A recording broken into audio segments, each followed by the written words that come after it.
26 फरवरी 2025। मीठे बच्चे, तुम्हें अपार खुशी होनी चाहिए कि हम अभी पुराना कपड़ा छोड़ घर जाएंगे, फिर नया कपड़ा नई दुनिया में लेंगे।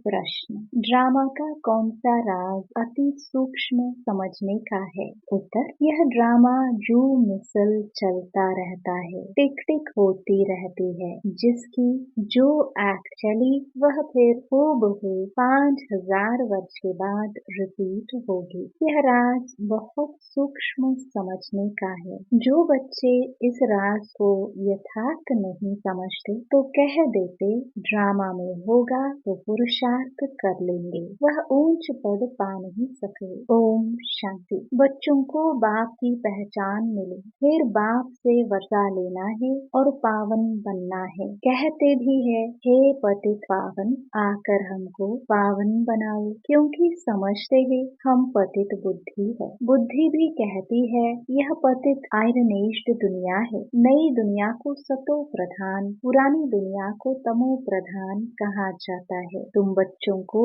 अभी बाप मिला है, भक्तों को भगवान मिला है। कहते भी है भक्ति के बाद भगवान आकर भक्ति का फल देते हैं, क्योंकि मेहनत करते हैं तो फल भी मांगते हैं। भक्त क्या मेहनत करते हैं सो तो तुम जानते हो। तुम आधा कल्प भक्ति मार्ग में धक्के खाकर थक गए हो। भक्ति में बहुत मेहनत की है, यह भी ड्रामा में नींद है। मेहनत की जाती है फायदे के लिए। समझते हैं भगवान आकर भक्ति का फल दे, तो फल देने वाला फिर भी भगवान ही रहा।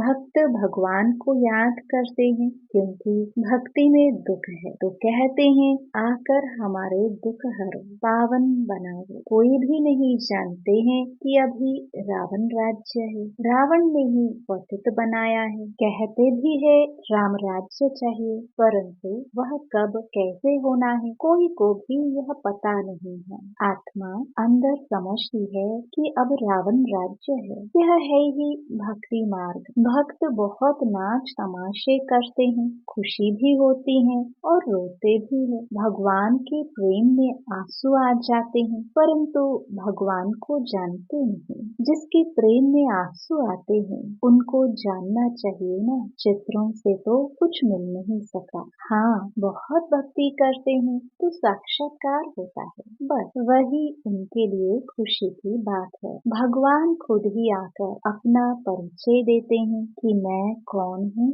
मैं जो हूँ, जैसा हूँ, दुनिया में कोई नहीं जानते। तुम्हारे में जो बाबा कहते हैं उनमें भी कोई पक्के हैं, कोई सच्चे हैं। देह अभिमान टूटने में ही मेहनत लगती है, देही अभिमानी बनना पड़े। बाबा कहते हैं तुम आत्मा हो, तुम 84 जन्म भोग तमो प्रधान बनी हो। अभी आत्मा को तीसरा नेत्र मिला है, आत्मा समझ रही है। तुम बच्चों को सारी सृष्टि चक्र का नॉलेज बाप देते हैं। बाप नॉलेजफुल है तो बच्चों को भी नॉलेज देते हैं। कोई पूछे सिर्फ तुम ही 84 जन्म लेते हो, बोलो हाँ, हमारे में कोई 84 कोई 82 जन्म लेते हैं, बहुत में बहुत 84 जन्म ही लेते हैं। 84 जन्म उनके हैं जो शुरू में आते हैं, जो अच्छी रीति पढ़कर ऊंच पद पाते हैं, वह जल्दी आएंगे। माला में नजदीक पिरोए जाएंगे। जैसे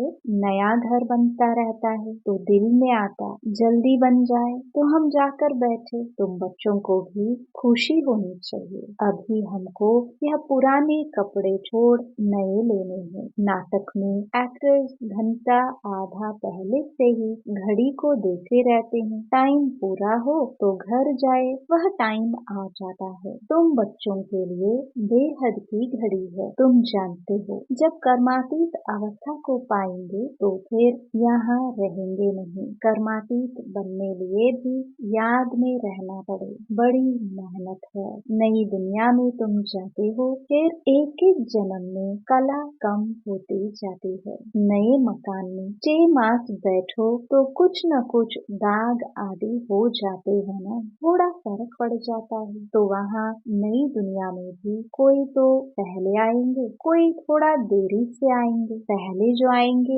उनको कहेंगे सतो प्रधान। फिर आहिस्ते आहिस्ते कला कम होती जाती है। यह ड्रामा का चक्र जो मिसल चलता रहता है, टिक टिक होती रहती है। तुम जानते हो सारी दुनिया में जिसकी जो भी एक्ट चलती है यह चक्र फिरता रहता है। यह बड़ी सूक्ष्म बातें हैं समझने की, बाप अनुभव से सुनाते हैं। तुम जानते हो यह पढ़ाई फिर 5000 वर्ष बाद रिपीट होगी। यह बना बनाया खेल है। इस चक्र का किसको पता नहीं है। इसका क्रिएटर, डायरेक्टर, मुख्य एक्टर कौन है कुछ भी नहीं जानते। अभी तुम बच्चों को पता है हम 84 जन्म भोग अब वापस जाते हैं। हम आत्मा है। देही अभिमानी बने तब खुशी का पारा चढ़े। वह है हद का नाटक, यह है बेहद का। बाबा हम आत्माओं को पढ़ा रहे हैं। यह नहीं बताएंगे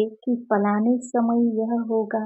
बाबा से कोई भी बात पूछते हैं तो कहते हैं ड्रामा में जो कुछ बताने का है वह बता देते हैं।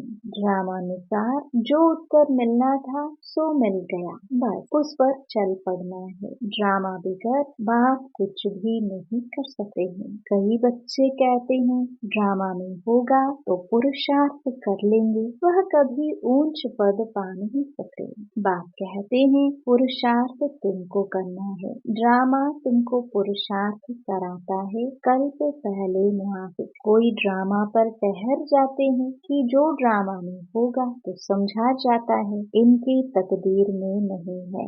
अब तुमको स्मृति आई है हम आत्मा है। हम यह पाठ बजाने आए हैं। आत्मा भी अविनाशी है, पाठ भी अविनाशी है। 84 जन्मों का पाठ आत्मा में निंदा हुआ है, फिर वही पाठ बजाएंगे। इसको कहा जाता है कुदरत। कुदरत का और क्या विस्तार करेंगे। अब मुख्य बात है पावन जरूर बनना है। यही फिक्रात है। कर्म करते हुए बाप की याद में रहना है। तुम एक माशुक के आशिक होना। एक माशुक को सब आशिक याद करते हैं। वह माशुक कहते हैं अभी मुझे याद करो, मैं तुमको पावन बनाने आया हूँ। तुम मुझे ही पतित पावन कहते हो, फिर मुझे भूल कर गंगा को क्यों पतित पावनी कहते हो। अभी तुमने समझा है तो वह सब छोड़ दिया है। तुम समझते हो बाप ही पतित पावन है। अब पतित पावन श्री कृष्ण को समझ कभी याद नहीं करेंगे, परंतु भगवान कैसे आते हैं यह कोई नहीं जानते। श्री कृष्ण की आत्मा जो सत्युग में थी वह अनेक रूप धारण करते करते अभी तमो प्रधान बनी है, फिर सतो प्रधान बननी है। शास्त्रों में यह भूल कर दी है। यह भी भूल जब हो तब तो हम आकर अभूल बनाए न। यह भूले भी ड्रामा में है फिर भी होगी। अब तुमको समझाया है। शिव भगवान वाच, भगवान कहते भी शिव को है। भगवान तो एक ही होता है। सब भक्तों को फल देने वाला एक भगवान, उनको कोई भी जान नहीं सके। आत्मा कहती है ओ गॉड फादर, वो लौकिक फादर तो यहाँ है, फिर भी उस बाप को याद करते हैं तो आत्मा के दो फादर हो जाते हैं। भक्ति मार्ग में उस फादर को याद करते रहते हैं। आत्मा तो है ही। इतनी सब आत्माओं को अपना अपना पाठ मिला हुआ है। एक शरीर छोड़ फिर दूसरा ले, पाठ बजाना होता है। ये सब बातें बाकी समझाते हैं। कहते भी है हम यहाँ पाठ बजाने आए हैं। यह एक मांडवा है, उनमें यह चांद सितारे आदि सब बत्तियां हैं। इन सूर्य चांद सितारों को मनुष्य देवता कह देते हैं क्योंकि यह बहुत अच्छा काम करते हैं, रिमझिम करते हैं, किसको तकलीफ नहीं देते हैं, सबको सुख देते हैं, बहुत काम करते हैं, इसलिए इनको देवता कह देते।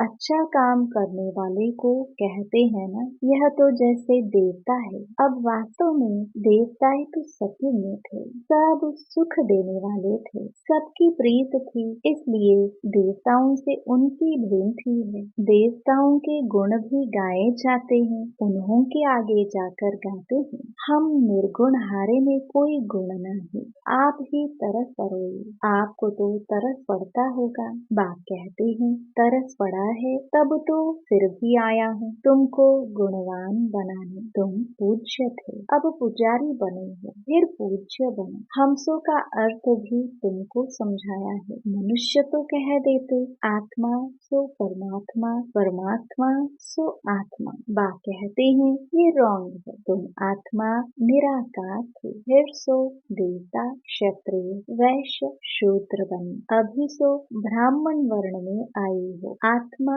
पहले सतो प्रधान सतो रजो तमो में आती है। अभी तुम बच्चे समझते हो यह नॉलेज बाबा कल्प कल्प संगम युग पर हमको आकर देते हैं। बरोबर भारत स्वर्ग था, वहाँ कितने थोड़े मनुष्य होंगे। अभी कलयुग है, सब धर्म आ गए हैं। सत्युग में थोड़े ही कोई धर्म था, वहाँ होता ही है एक धर्म, बाकी सब आत्माएं चली जाती हैं। तुम जानते हो अभी इस पुरानी दुनिया का विनाश सामने खड़ा है। बाप राज्य सिखला रहे हैं, कोई भी आए बोलो यह बेहद की घड़ी है। बाप ने दिव्य दृष्टि दे यह घड़ी बनवाई है। जैसे वह घड़ी तुम घड़ी घड़ी देखते हो, अब यह बेहद की घड़ी याद पड़ती है। बाप ब्रह्मा द्वारा एक धर्म की स्थापना, शंकर द्वारा आसुरी दुनिया का विनाश कराते हैं। बुद्धि भी कहती है चक्र फिरना जरूर है, कलयुग के बाद सत्युग आएगा।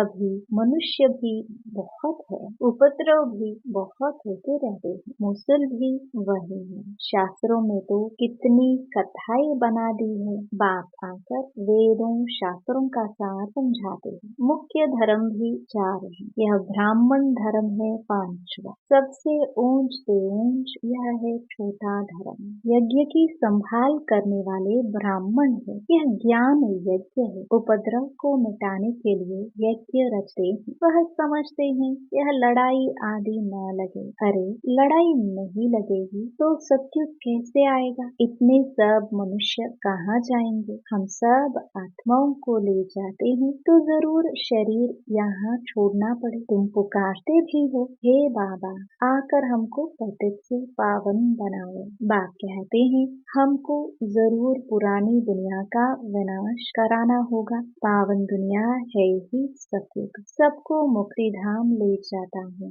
सब काल को तो बुलाते हैं ना, यह नहीं समझते कि हम तो कालों के काल को बुलाते हैं। बाप कहते हैं यह भी ड्रामा में नंद है। आत्माओं को छीछी दुनिया से निकाल शांति धाम ले जाता हूँ। यह तो अच्छी बात है ना, तुमको मुक्ति में जाकर फिर जीवन मुक्ति में आना है, फिर जीवन बंध में। इतने सब सत्युग में तो नहीं आएंगे, फिर नंबरवार आएंगे। इसलिए अब शांति धाम और सुख धाम को याद करो। पिछाड़ी में जो आते हैं उन्हों का तो पाठ भी थोड़ा है, पहले जरूर वह सुख पाएंगे। तुम्हारा पाठ सबसे ऊंच है, तुम बहुत सुख पाते हो। धर्म स्थापक तो सिर्फ धर्म की स्थापना करते, किसी को लिबरेट नहीं करते। बापू भारत में आकर सबको ज्ञान देते, वही सबका पति पावन है, सबको लिबरेट करते हैं। और धर्म स्थापक कोई सदगति करने नहीं आते, वह आते हैं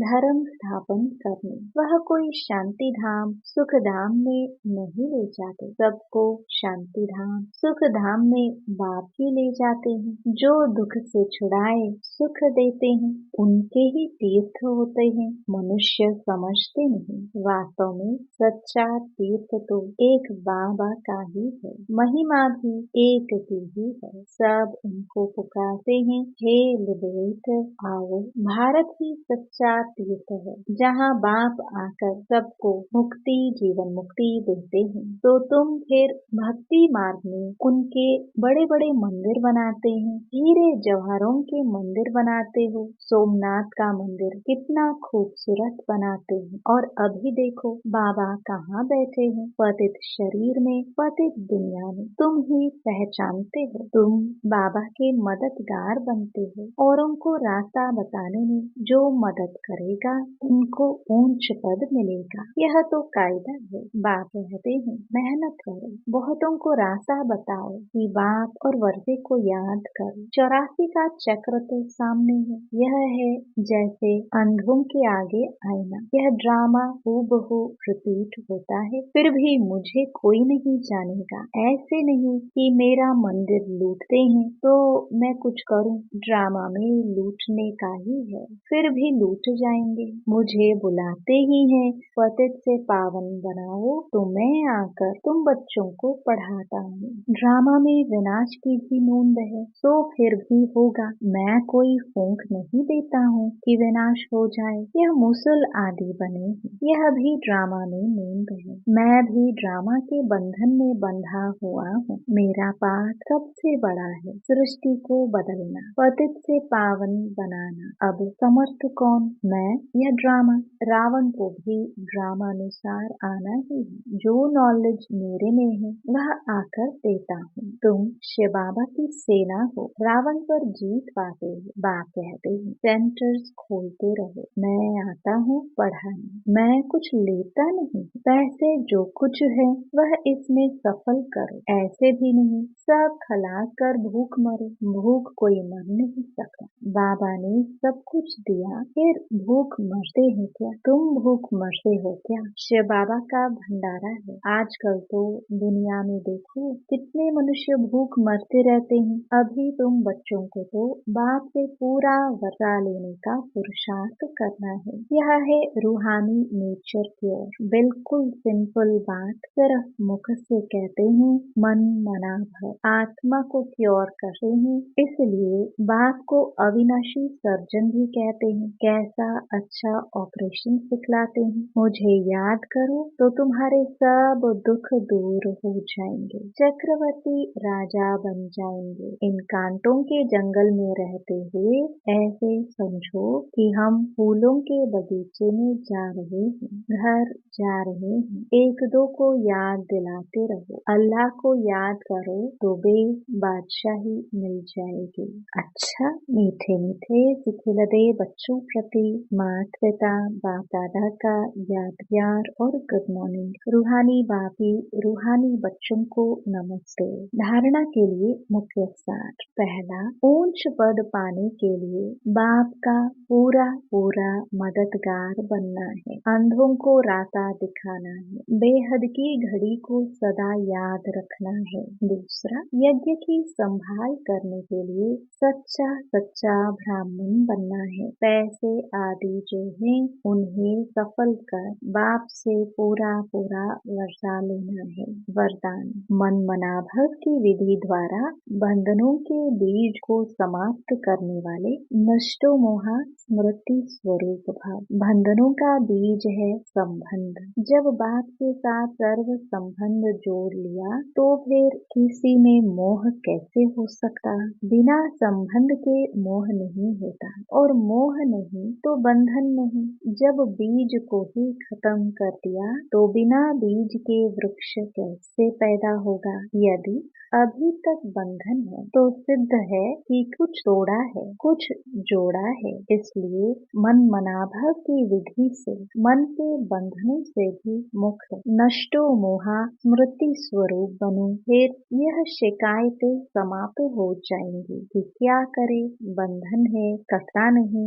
स्लोगन, ब्राह्मण जीवन का सांस उमंग उत्साह है, इसलिए किसी भी परिस्थिति में उमंग उत्साह का प्रेशर कम न हो। अव्यक्त इशारे, एकांत प्रिय बनो, एकता और एकाग्रता को अपनाओ। जितना सेवा की हलचल में आते हो उतना बिल्कुल अंडरग्राउंड चले जाओ। कोई भी नई इन्वेंशन और शक्तिशाली इन्वेंशन अंडरग्राउंड ही करते हैं, तो एकांतवासी बनना ही अंडरग्राउंड है। जो भी समय मिले, इकट्ठा 1 घंटा व आधा घंटा समय नहीं मिलेगा, लेकिन बीच में 5 मिनट भी मिले तो सागर के तले में चले जाओ। इससे संकल्पों पर ब्रेक लग सकेगी। फिर वाणी में आना चाहेंगे तो भी नहीं आ सकेंगे। ओम शांति।